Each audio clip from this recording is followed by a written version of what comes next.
नमस्कार फ्रेंड्स, मैं प्रीति आर्य। मैं आज आपके लिए मालती जोशी जी की एक कहानी महकते रिश्ते सुना रही हूँ। तो शुरू करते हैं कहानी महकते रिश्ते। Good morning madam. Morning doctor Bundela, आइए। आप ही की राह देख रही थी। कोई ख़ास बात मैडम? भाई वो मिसेस त्रिपाठी आ गई हैं। सोचती हूँ कल ही ऑपरेट कर डालें। तुम ज़रा इनिशियल चेकअप कर लो। कौन मिसेस त्रिपाठी मैडम? परसों तुम्हें पेपर्स नहीं दिखाए थे मैंने?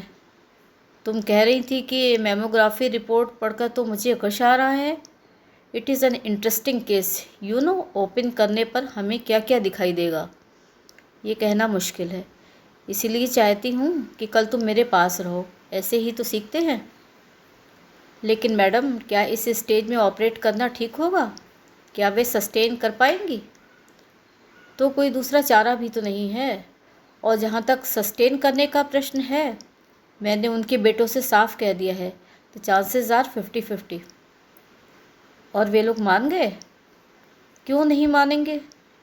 बीमार, बूढ़ी और अपाहिज माँ को घर में चाहता ही कौन है?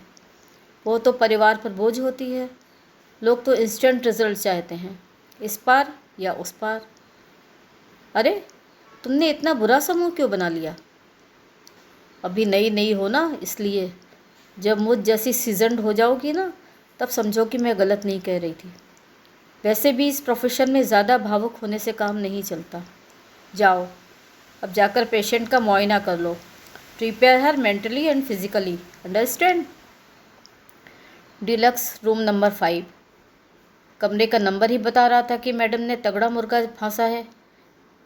गलियारा पार करते हुए मेरा मन अश्रद्धा से भर उठा। ठीक है, इस प्रोफेशन में भावुक होने से काम नहीं चलता, पर क्या इतना ज़्यादा प्रोफेशनल होना भी ज़रूरी है? साफ जाहिर है कि ये औरत मुश्किल से 4 महीने जिएगी। फिर ये ऑपरेशन का प्रपंच क्यों? क्या रोगी को पीड़ा से निजात दिलाने का कोई आसान तरीका नहीं हो सकता? और ऑपरेशन भी तो कोई गारंटी नहीं है। मैडम खुद कह रही हैं कि 50-50 चांसेस हैं। एक अजीब सी मनस्थिति में मैंने कमरे में पाँव रखा और एकदम चौंक कर पीछे हट गई। बड़े भैया आप? गुड़िया तू? और हम दोनों ने लगभग एक साथ ही कहा और बुत बनकर खड़े हो गए। बड़े भैया ने ही वो सन्नाटा तोड़ा। तू यहाँ काम करती है? हाँ, अभी अभी ज्वाइन किया है, 2 महीने ही हुए हैं। नौकरी का क्या हुआ? छोड़ दी, बाहर भेज रहे थे। मैंने अनमने ढंग से उत्तर दिया और पलंग की ओर देखा। ओ माँ, सफ़ेद चादर के नीचे ये जो हड्डियों का ढांचा पड़ा है, क्या वो बड़ी माँ है? वो 5.5 फुट का उनका लंबा चौड़ा डील क्या हुआ? कौन है? एक क्षीण स्वर उभरा। अम्मा देखो तो कौन है। छुट्टन चाचा की गुड़िया है, यही काम करती है। अच्छा, डॉक्टर है ना तू गुड़िया? ज़रा इधर मेरे पास तो आ बिटिया। कब से तुझे आँख भर के देखा भी नहीं है। मैं चुपचाप जाकर पलंग की पाटी पर बैठ गई। उस क्षण में सिर्फ गुड़िया थी। डॉक्टर जयश्री बुंदेला MS कहीं खो गई थी। अम्मा, अब तुम सारी चिंता छोड़ दो। अब तो अपनी गुड़िया है यहाँ, वो सब संभाल लेगी। हाँ बेटा, अब चिंता काहे की। अब तो मेरी बिटिया मुझे मिनटों में ही चंगा कर देगी। इतनी सी बात कहते हुए भी वे हाँफ गईं। मैंने उनके सिर पर हौले से हाथ फेरा। औपचारिकता से 2 जुमले कहे और केस पेपर्स बगल में दवाई वहाँ से उठाई। चेकअप करने का मुझे हौसला ही ना रहा। मुझे मालूम था बड़े भैया गलियारे में काफ़ी दूर तक मेरे पीछे चले आए थे, पर मैंने जानबूझकर ही मुड़कर नहीं देखा। वे क्या पूछेंगे मुझे मालूम था, पर मैं मैडम अवस्थी की तरह स्पष्ट उत्तर नहीं दे सकती थी। मैंने इंटरकॉम पर मैडम से सिर दर्द का बहाना किया और अपनी TVS निकालकर सीधी सड़क पर चली आई। नर्सिंग होम के गेट के बाहर आने के बाद ही खुलकर सांस ले सकी। मन इतना अशांत था कि मैं दिशा ज्ञान से शून्य होकर ही गाड़ी चला रही थी। पर जब पापा के यहाँ आकर रुकी तो समझ गई कि मैं भ्रमित थी, पर मेरे अंतर मन की प्रेरणा सही काम कर रही थी। इस समय मुझे और जाना भी कहाँ था। रोता हुआ बच्चा माँ की गोद में आकर ही तो मुँह छिपाता है।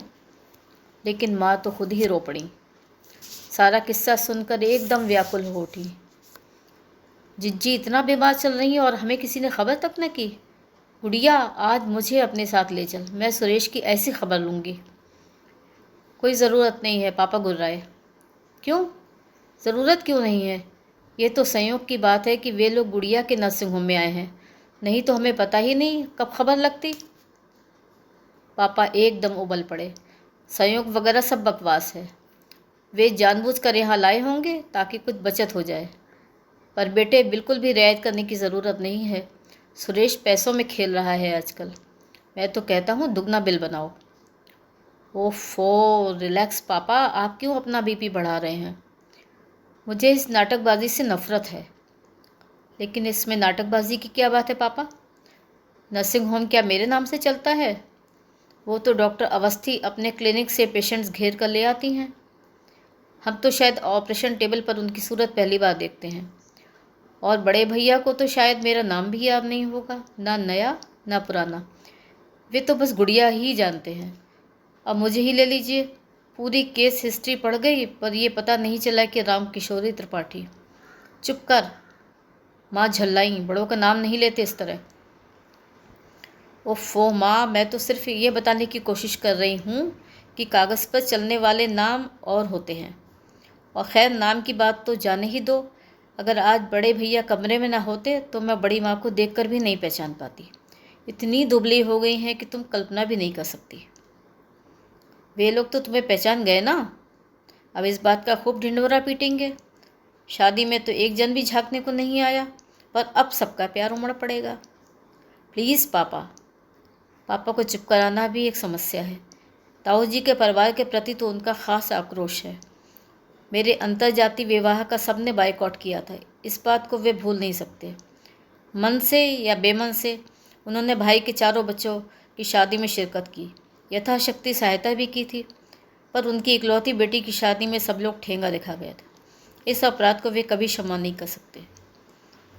उन लोगों को ज़रा भी लिफ्ट देने की ज़रूरत नहीं है, समझी? जो काम कायदे में होगा करना। पापा का भाषण जारी ही था। उन्हें थोड़ा अनसुना करते हुए मैंने माँ से कहा, मैं कल छुट्टी ले लूँ माँ? मुझे बहुत डर लग रहा है, कहीं कुछ उल्टा सीधा हो गया तो। माँ ने डपट दिया, उल्टा सीधा क्यों होगा? इतने दिन कॉलेज में क्या घास छीलती रही, और छुट्टी लोगी तो क्या अच्छा लगेगा? अपने लोग होते ही किस लिए हैं? फिर भी छुट्टी लेने का तो मैं पक्का इरादा कर चुकी थी। उसके लिए केवल एक नैतिक समर्थन चाहती थी। माँ के यहाँ बात ना बनी तो मैंने घर आकर खाने की टेबल पर अपनी रामायण छेड़ दी। अजय ने शांति से सब सुन लिया, फिर कहा, darling, you should behave as a doctor. अगर केस सचमुच संगीन है तो सावधानी की भी ज़रूरत है, और ज़्यादा।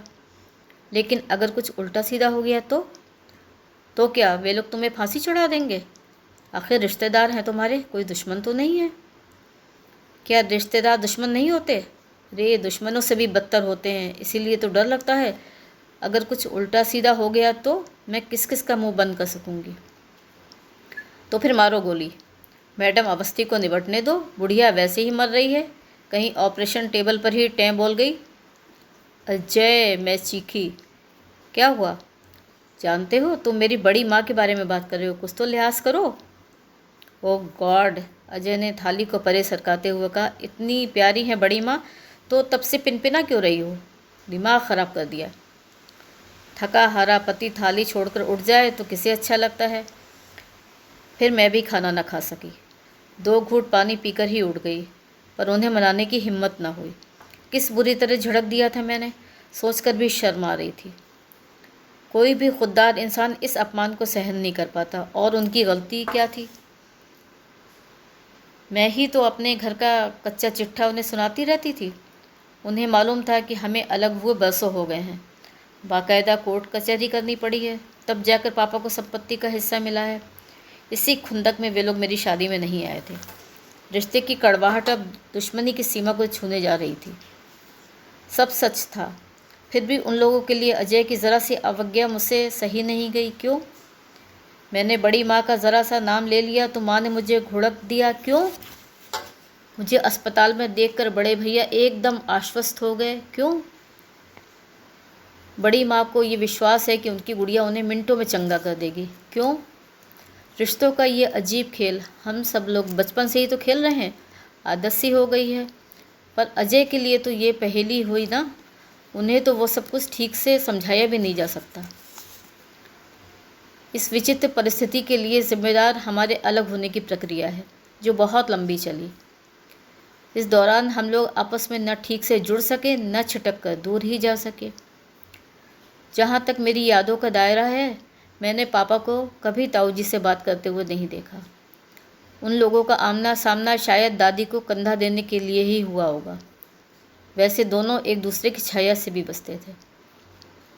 इसके बावजूद हम लोग एक ही छत के नीचे रहते हुए एक ही हंडिया में खाना खा रहे थे, तो ये दादी की कृपा थी। उन्होंने बेटों को कसम दे रखी थी कि जब तक मैं ज़िंदा हूँ घर के टुकड़े मत करना। इसीलिए सब लोग मन मारकर चुपचाप उनकी मृत्यु की प्रतीक्षा करते रहे। और प्रतीक्षा भी कैसी, पूरे 5 बरस। 5 बरस दादी खटिया से लगी रहीं, पर उनके आतंक और दबदबे में कोई कमी नहीं आई। उनकी मर्जी के बगैर घर में पत्ता भी नहीं हिलता था।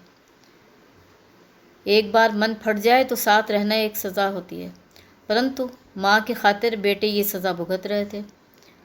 दोनों के सोने बैठने के कमरे ऊपर नीचे हो गए थे। भोजन का समय अलग अलग था। बच्चे जिस पंगत में सुविधा होती बैठ लेते थे। वैसे मुसीबत तो मेरी ही थी। वे 4 थे, उनका एक मुकम्मल ग्रुप था और मैं अकेली पड़ जाती थी। मर्जी होती तो मुझे साथ ले लेते थे, नहीं तो झिड़क देते थे। तब बड़ी माँ बच्चों को डांटती थी और माँ मुझे घसीट कर ऊपर ले जाती थी। माँ और बड़ी माँ को मैंने कभी झगड़ते नहीं देखा, पर कभी साथ बैठकर खाते या गप्पे लड़ाते भी नहीं देखा। दादी की सेवा टहल के बहाने इन लोगों ने भी अपना काम अपना समय बांट लिया था। घर में कभी कोई हंगामा नहीं होता था, इसलिए नौकर चाकरों को, पास पड़ोसियों को बड़ी असुविधा होती थी।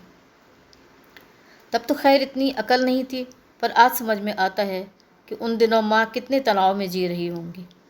क्योंकि कई बार वे मेरे सामने ही पापा से कह देती थी, सुनो मुझसे इस तरह अब नहीं रहा जाता, तो मुझे यहाँ से निकाल कर ले चलो, नहीं तो मैं पागल हो जाऊँगी। तनाव में तो शायद सभी लोग थे, इसीलिए दादी की मृत्यु पर सबने राहत की सांस ली। भाग्यवान थी दादी, उन्हें ये सब कभी पता नहीं चला कि उनके आसपास की दुनिया कितनी बदल गई है। उनके कमरे के बाहर का संसार उलट पुलट हो गया है। बेचारी सबको असीसते हुए चली गई। उनकी 13वीं के बाद मेहमान ठीक से विदा भी न हो पाए थे और घर में 2 चूल्हे हो गए। अलग होने की इस प्रक्रिया में हमें कुछ ज़्यादा असुविधा नहीं हुई। सोना बैठना हम लोगों का ऊपर ही था। बेडरूम से लगा बाथरूम भी पापा ने बहुत पहले बनवा रखा था। खाना ज़रूर नीचे बनता रहा, पर चाय नाश्ते के लिए माँ ने एक गैस ऊपर रख लिया था, वही अब काम आने लगा। शुरू शुरू में छोटी सी बरसाती में बैठकर खाना बड़ा अटपटा लगा, फिर आदत हो गई। बाद में पापा ने इसका स्वरूप भी बदल दिया। ब्लैक मार्बल का चबूतरा, बड़ा सा सिंक, कबर्ड्स, नीचे सफ़ेद टाइल्स, माँ का किचन एकदम झकाझक हो गया। नीचे की धुआंती रसोई से उसका कोई साम्य नहीं रहा। पता नहीं क्यों ताऊ जी को गैस के चूल्हे से एलर्जी थी। रोटी तो वो एक कोयले पर सिकी ही खाते थे। माँ का प्रेशर कुकर भी ऊपर वाली रसोई में आकर ही गैस पर चढ़ सका। देखते देखते घर में नया डिनर सेट आ गया। डाइनिंग टेबल, नए पर्दे, नया कालीन। पापा पर तो जैसे जुनून सवार हो गया था। 6 महीने बाद ये हालत थी कि अपना ही घर पहचाना नहीं जा रहा था। उसी नशे में पापा ने मेरा स्कूल तक बदल दिया। ऊपर हम लोगों की दुनिया एकदम अलग थी। ऊपर आने का रास्ता तक बाहर से था, फिर भी नीचे वालों से हम एकदम कट नहीं सके। मैं डांस की प्रैक्टिस करने लगती तो माँ डांटती, तुझे धमाधम करने को यही वक्त मिला है, जानती नहीं भाई साहब नीचे सो रहे होंगे। अगर गैलरी में बैठकर ट्रांजिस्टर सुनती तो फिर डांट पड़ती, ज़रा धीरे नहीं चला सकती, सुरेश की परीक्षा चल रही है ना, इतनी कोफ्त होती तब। बड़ी माँ भी कुछ कम न थी। सुबह सुबह आंगन से उनकी आवाज़ आती, गोमती नल क्यों खोल रखा है अभी से, जानती है ना 8 बजे के बाद पानी ऊपर नहीं चढ़ता है, पहले झाड़ू कर ले, बर्तन बाद में धोते रहना। पानी कोई भागा नहीं जा रहा, 9 बजे तक रहता है। दूध वाला नीचे से आवाज़ लगाता तो उसे डपट देती, क्यों रे गणेशी, तेरे पाँव में क्या मेहंदी लगी है, 4 सीढ़ी नहीं चढ़ सकता जो यहाँ खड़ा गलगला रहा है, छोटी कितनी बार ऊपर नीचे चढ़ेगी, बोल तो। पापा सफ़र पे हुए तो भैया लोग चुपचाप सब्ज़ी लाकर रख जाते। उनसे दाम पूछने की माँ की भी हिम्मत नहीं पड़ती। कहीं बुलावे में जाना होता तो देवरानी जेठानी घर से भले ही साथ ना निकलती, पर वहाँ जाकर ज़रूर पास पास बैठती। लोगों की उत्सुक आंखें निराश हो जाती। और यह सब उस समय हो रहा था जब पापा और ताऊ जी कोर्ट में बुरी तरह लड़ रहे थे। पापा को तो घर के माहौल में घुटन हो रही थी। वे शहर के दूसरे छोर पर छोटा सा बंगला लेना चाहते थे, पर उसके लायक नकद उनके पास नहीं था। वे ताऊ जी से अपने हिस्से की कीमत मांग रहे थे। ताऊ जी ने साफ कह दिया था कि मेरे पास फूटी कौड़ी नहीं है। मकान में तुमने जो हिस्सा चाहा था तुम्हें दे दिया। अब मैं लड़कियों की शादी करूं कि तुम्हारे चोचले ही पूरी करता रहूं। उन दिनों की दो घटनाएं आज भी मेरे मन में उतनी ही ताज़ा हैं। मैंने जो नया स्कूल ज्वाइन किया था वहाँ का वातावरण काफ़ी उन्मुक्त था। मुझे सहेलियाँ भी बहुत खुले विचारों वाली मिली थी। पहले वाले स्कूल में तो दीदी लोगों के रौब में रहना होता था, उन्हीं के साथ आना जाना पड़ता था। नए स्कूल में मैं आज़ाद परिंदों की तरह विचरण करती थी। अब शैतान करती हुई ये डर नहीं रहता था कि घर पर कोई चुगली कर देगा। स्कूल में तो शरारत चलती ही थी, हमारा ग्रुप तो सड़क पर भी मस्ती करता था। एक दिन सहेलियों ने चाट खाने का प्रोग्राम बनाया।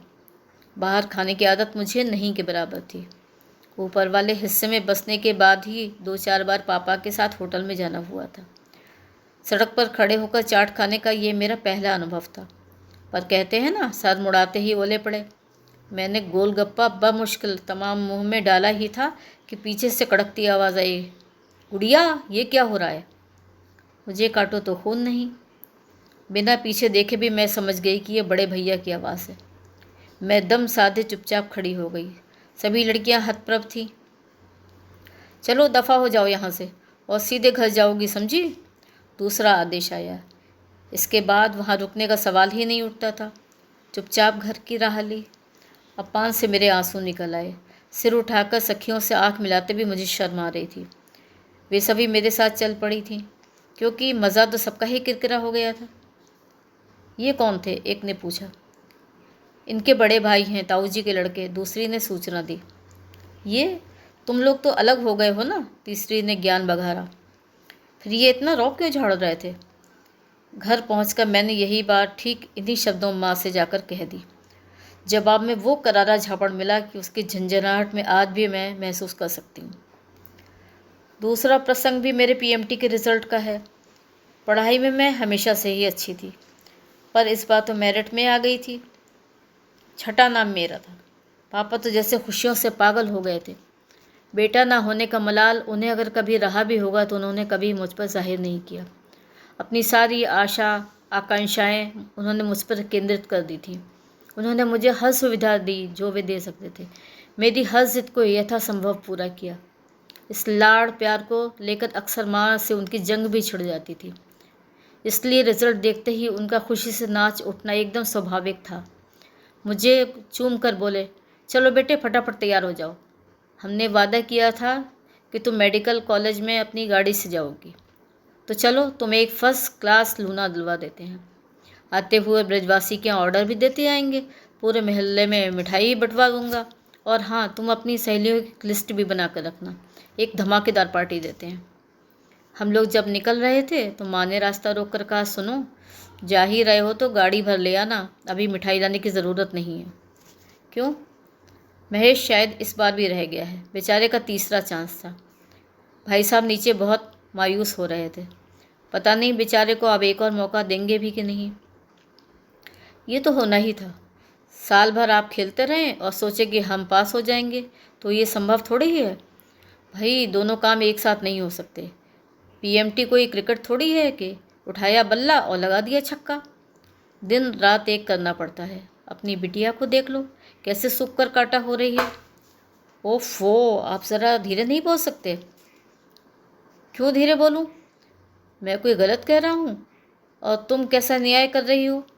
जिसने साल भर पढ़ाई नहीं की उसका मातम मना रही हो, और जिसने पूरे ख़ानदान का नाम रोशन किया है उसकी खुशी की तुम्हें कोई परवाह ही नहीं है।